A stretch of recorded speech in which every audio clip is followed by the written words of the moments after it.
el cliente me dijo, Rodrigo, pero ¿dónde te inventaste todo esto? Qué fascinación de colores, qué fascinación de ideas, qué naturaleza, qué manera de mostrarme la playa. Morros presenta Lujo apacible frente al mar.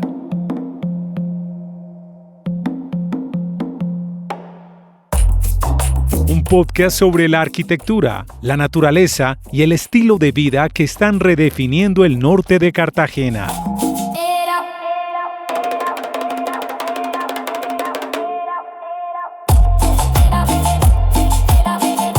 Lujo apacible frente al mar.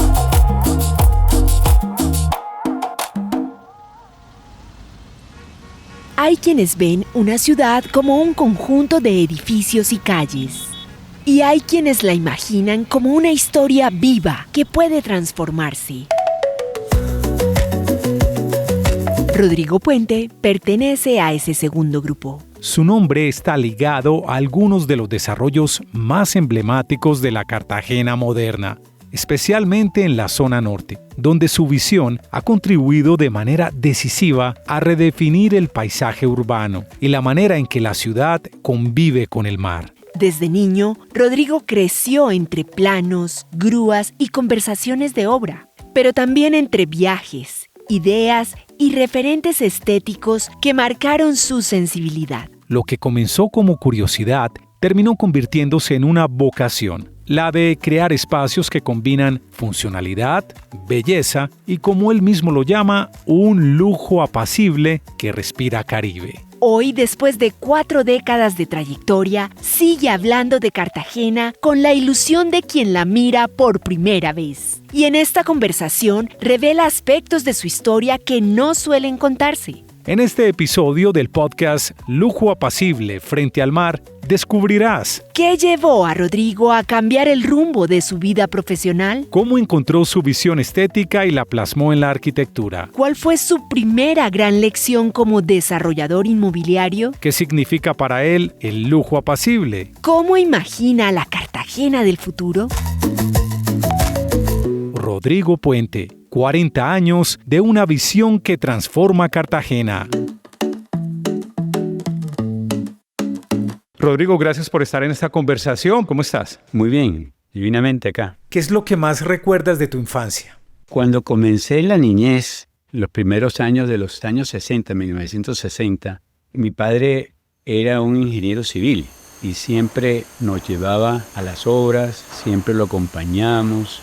Era como el día a día de su vida. Entonces yo creo que uno ve en los padres no lo que quiere hacer, pero sí los acompaña a todos estos temas. Entonces, en esa época, los fines de semana eran prácticamente salir a las obras, visitarlas, montarse en las grúas, montarse en las retroexcavadoras.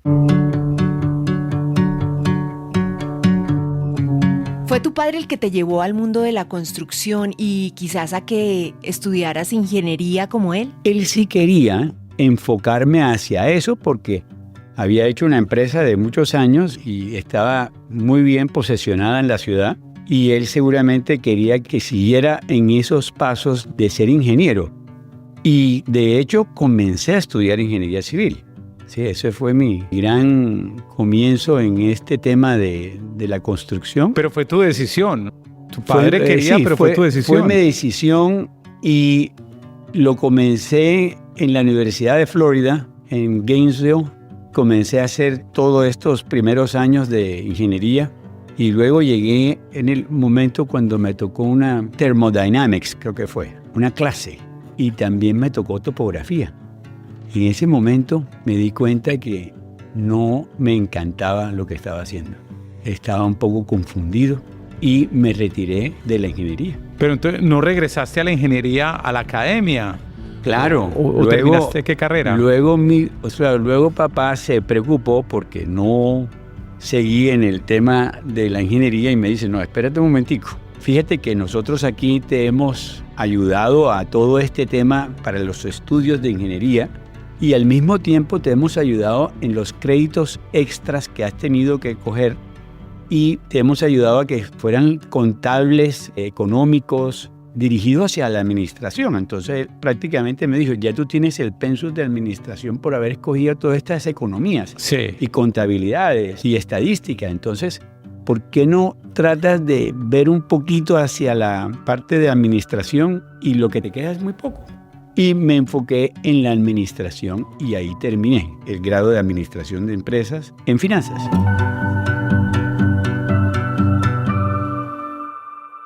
¿Qué sucedió para que tu carrera tomara un rumbo diferente? En el último semestre de esta carrera, que fue una carrera diversa, me sucedieron dos cosas interesantísimas en la vida. Que fue, me encontré un amigo y me dijo, mira, aquí hay una clase de real estate. Aquí hay un brasilero inclusive que la dicta. Y si necesitas ese crédito rápido para graduarte, ahí está. Llegué un poco atrasado a esa clase y cuando llegué a la clase que me hizo el clic en mi vida, porque me di cuenta que las bases que tenía de mi padre en todo el tema de ingeniero y todo ese tema de la empresa lo podía usar en todos estos temas inmobiliarios que podía emprender. Y así, cuando salí de la clase me di cuenta, yo voy a hacer un real estate company, voy a hacer un developer, eso es lo que voy a hacer. Cartagena va a brillar.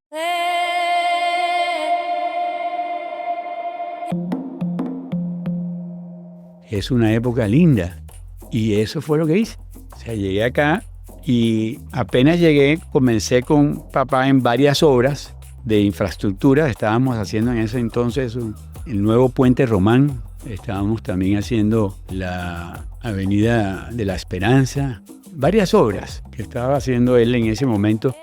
Y ahí puse mis primeros pininos a pensar un poquito cómo era este tema de construcción. Pero dime la verdad, en ese momento, cuando se te abrió la mente con el tema de real estate, ¿en serio dijiste Cartagena va a brillar? ¿O al menos tenías como el objetivo de, hey, voy a sacar mi primer proyecto?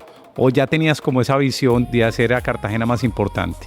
Yo, en ese momento, cuando terminé esa clase, me di cuenta que la propiedad era lo más importante, o sea, tener la propiedad. Y la familia tenía dos lotes muy bien situados, uno en Castillo Grande y otro en el Laguito. Entonces comencé a atar los cabos de la vida y dije, bueno, tengo una empresa de construcción y además tengo estas propiedades de la familia que podría comenzar los sueños que estoy pensando. Entonces, la facilidad que me dio en tener esos dos pilares fue enorme.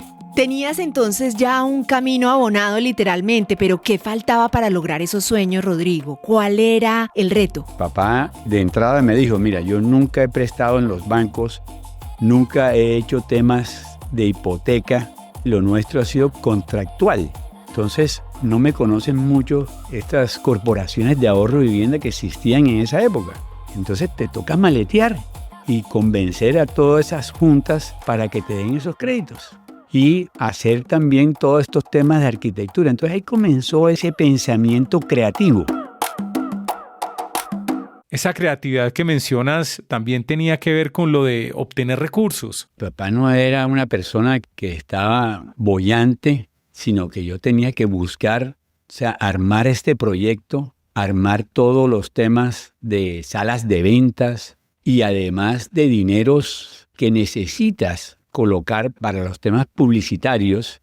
Él me comentó, me dijo, mira, yo en este momento tengo las obras, tengo las familias, aquí te presento los bancos para que tú tengas estos créditos si los puedes pagar. ¿Tu padre confió desde siempre en esas habilidades tuyas para desarrollar proyectos? Y él siempre tuvo ese positivismo. Él me dio un optimismo desde que yo tuve esa visión y me dijo, vamos para adelante, siempre. Inclusive nosotros en esos dos lotes que yo te comenté, hay uno que se me olvidó que fue el inicial, que fue un lotecito en Mamonal, donde él tenía la oficina y hicimos unas casas, unas 15 casas, que nos fue re mal. Pero re mal. No te puedo creer, Rodrigo. Pero él quería que me fuera re mal. Él no me paró tanta atención, me guió pero los temas de costos y los temas de venta no estuvieron alineados y no fue mal al principio. Y me dijo, yo quería que aprendieras que esto no es un tema tan fácil, sino es un tema de costos. ¿Cuál fue la otra situación determinante para construir ese sueño? Al mismo tiempo, así como tuve esa visión de ese brasilero que estuvo en la clase de real estate, tenía una amiga que estaba estudiando publicidad y en las noches la ayudaba a hacer esos proyectos de publicidad que tenía la universidad con las diferentes clases que ella estaba llevando. Entonces comencé a pensar todos estos temas de publicidad y durante todo ese año aprendí mucho de ese tema. Y llegué a la conclusión con ella, dentro de todo lo que ella hacía, que las marcas eran las que siempre seguían, que la recordación era siempre de una marca, de un nombre, de algo que tú ibas a continuar. Y esa conclusión me llevó a pensar, años después, en lo que hoy es la continuidad de los edificios que les ponía o les pongo el nombre Morros. Rodrigo, llegas a Cartagena con esta cantidad de ideas, de conocimientos, un poco de todo ese bagaje cultural de otro país y te encuentras con Cartagena, una Cartagena muy tradicional, muy conservadora en su arquitectura y en sus proyectos, pero yo siento que tú quieres como romper con eso. ¿Qué sucede ahí que tú empiezas a construir proyectos diferentes con un sello propio, un sello muy particular? Cuando uno llega de estudiar y tiene esa gran oportunidad de estudiar afuera, en un país como los Estados Unidos, uno tiene una cantidad de información y por situación mundial hoy en día, Miami sí es hoy en día una de las ciudades donde están los mejores arquitectos e interioristas del mundo. Por todo diría yo, ese volumen de demanda que tiene, hoy en día compiten, pero en esos años ya venía esa parte andando. Y yo comencé a ver algunas curvas distintas, comencé a ver unos movimientos distintos en la arquitectura que existía. Y lo quise traer acá y en esas ideas que teníamos siempre habían unas curvas, había unos atrevimientos en terminar diferente los edificios y hacerlo un poquito más frescos, por ejemplo, apergolados o unos temas curvilíneos que en su época yo se lo presentaba a mi papá y él me decía, yo no estoy de acuerdo con esas curvas, yo soy demasiado cuadrado, Rodrigo, y a mí me gustaría que no tengas tantas curvas en estos temas. Y yo le dije, bueno, hay que innovar un poco. Y ahí comencé esa innovación.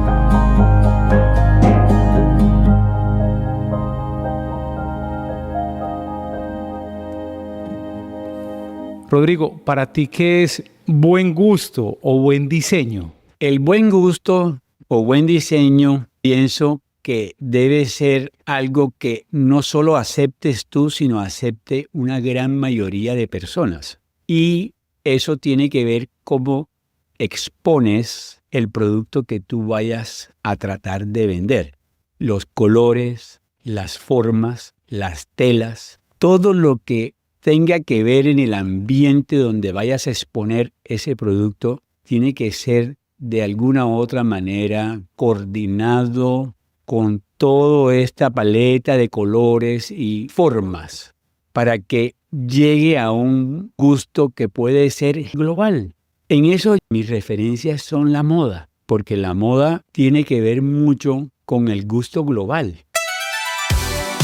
Estos grandes diseñadores que nos tocaron, a mí, por ejemplo, me tocó unos diseñadores como Yves Saint Laurent, Pierre Cardin, y diseñadores como Karl Lagerfeld también, de Christian Dior, que analicé mucho en mis años, me di cuenta de esas combinaciones que eran tan bien formadas y sin excesos podrías llegar a un tema muy armónico y buscar ese producto que llegase a gustar globalmente.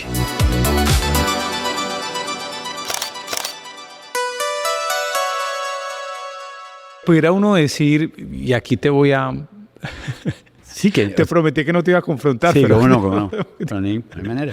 No, te iba a decir que de todos modos hay como también looks o tendencias generalizadas que de pronto no son tan bonitas. Es decir, el mal gusto también se puede generalizar. Entonces, aunque es un tema subjetivo, ¿tú cómo diferencias qué es buen gusto y qué es mal gusto? Así ambos estén generalizados. Yo creo que eso lo llevas en el ADN. Eso es algo que nace. El gusto no lo enseña mucho en la parte teórica, pero es algo que vas teniendo la experiencia a través de la vida. Los viajes te ayudan muchísimo y las referentes, como te acabo de mencionar en modas, pero hay referentes también en interiorismo, que son lo nuestro.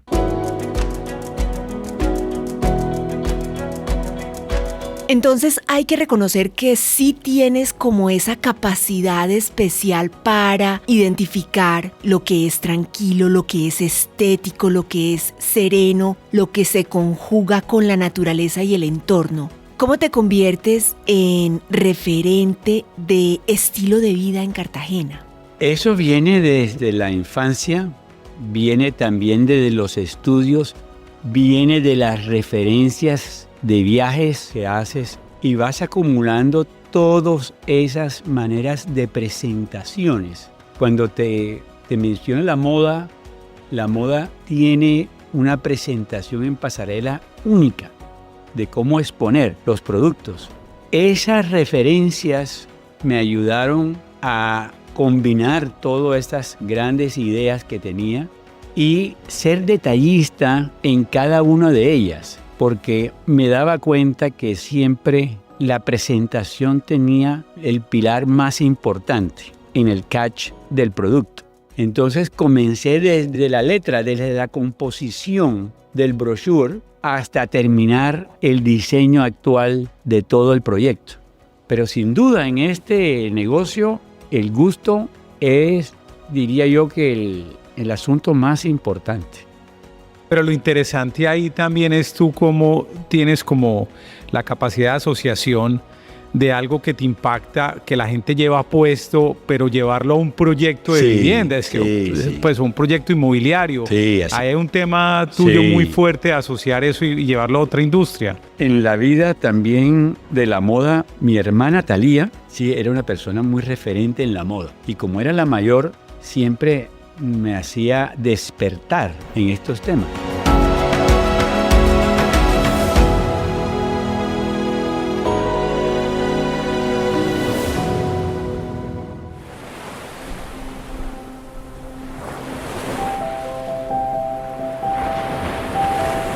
Ese manifiesto tuyo sobre el gusto se materializa en obras que generan en la gente algunas sensaciones, y una que tú quieres transmitir es esa de lujo apacible. Háblanos de ese concepto, por favor. El lujo apacible es un lujo sereno, es un lujo de armonía, es un lujo sin excesos.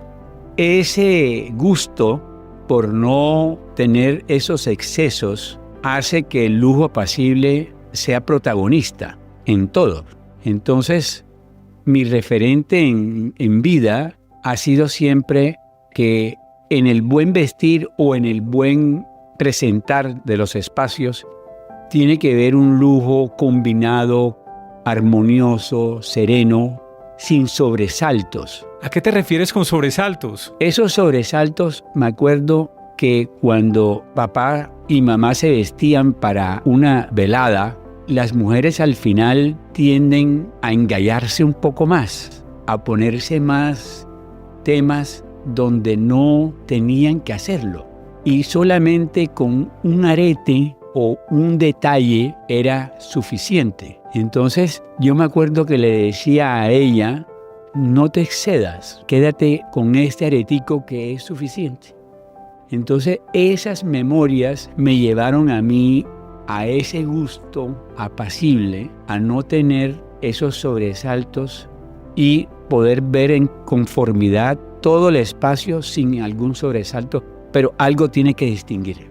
Ese concepto de apacible, de sereno, tiene mucho que ver con el contacto con la naturaleza, con el mar, con un concepto llamado biofilia.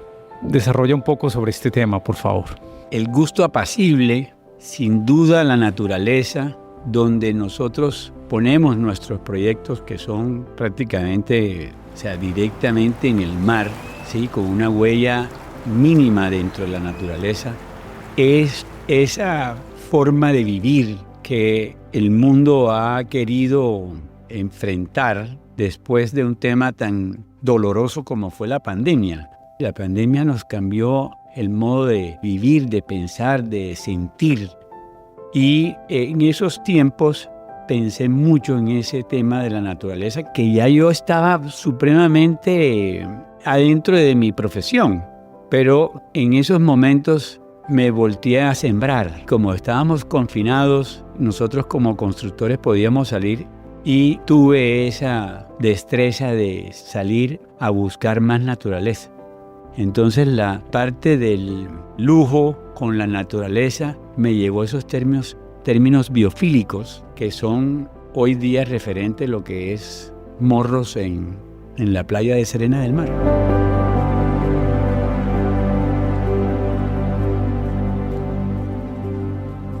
Interesante que Cartagena, tan conocida por Ciudad Vieja, por esos edificios históricos, esas casas históricas, ahora tengan unos nuevos referentes arquitectónicos de la mano tuya.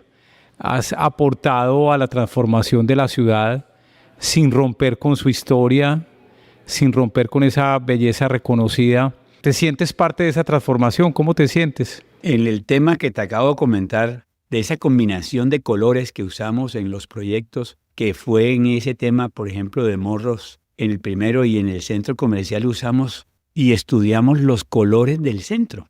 Cartagena, que no te he comentado y por eso me atreví a hacer esta empresa acá. Sí, Cartagena siempre tenía ese corralito que era en eso entonces ya un premio de la humanidad y que iba a ser en los años venir algo mejor. Entonces el corralito siempre fue un referente. Esa parte colonial, esos colores, esos diseños interiores, siempre lo tuvimos en cuenta al inicio. Ya después la parte moderna nos está llevando a otros temas, pero seguimos todavía con esos colores tierra que son una paleta muy interesante entre la armonía y ese lujo apacible al que nos referenciamos.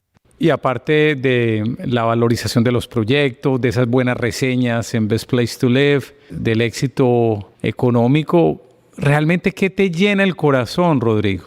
Lo que más me llena el corazón es enseñar. Tengo un gran equipo que he tenido a través de los años, que llevo en estos 40 años, es enseñarles los procesos de cómo llevar a un término importante para el cliente se sienta contento.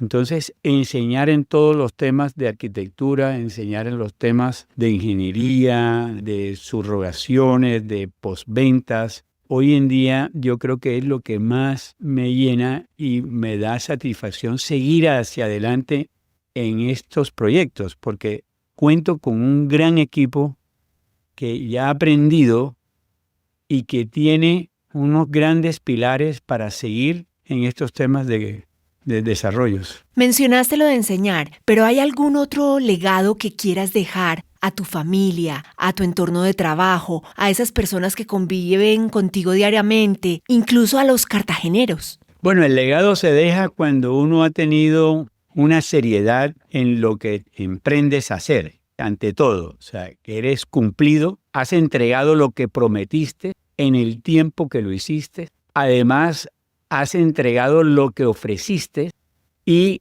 en eso no hay nada mejor que el cliente que siempre le entregamos diga, Rodrigo, este ha sido un producto por fuera de mis expectativas. Lo que me estás entregando ha sido mucho más de lo que yo esperaba. Entonces, ese legado es de seriedad, es ante todo lo que puedes dar esta continuación que he tenido en los 40 años.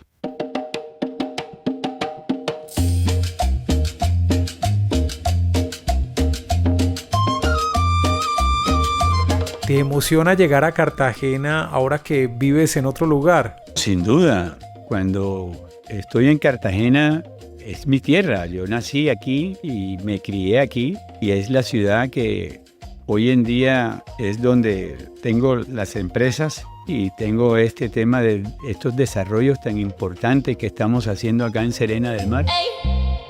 Cartagena siempre me abraza. Los amigos, la familia, las playas, el recorrer de todas estas zonas y ver cómo la ciudad va creciendo tan ordenadamente hacia los desarrollos futuros que se quieren. ¿Qué está pasando hoy en Cartagena en cuanto al desarrollo de ciudad? Hoy Cartagena tiene un alcalde que ha querido cambiar todo este tema de infraestructura, de parques, de ser más amable con la comunidad y estamos supremamente asombrados. Yo personalmente estoy asombradísimo de cómo ha transformado o cómo quiere transformar la ciudad.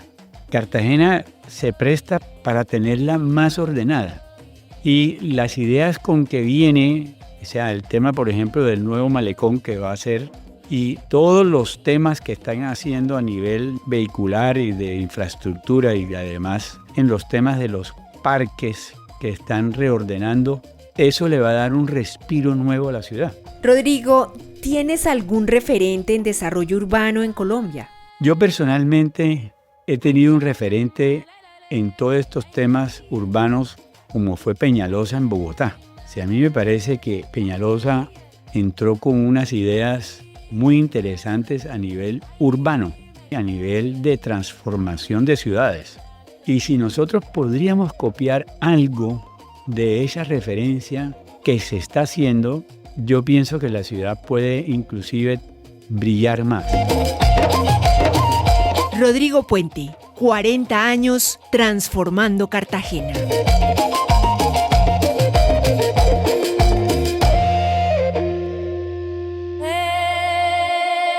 Gracias por acompañarnos en Lujo Apacible Frente al Mar.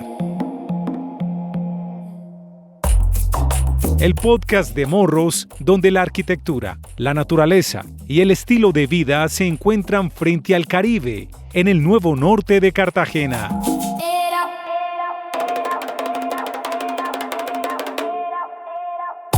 Si le gustó este episodio, suscríbase y compártalo. Así, más personas podrán descubrir lo que significa vivir o soñar un lujo apacible frente al mar.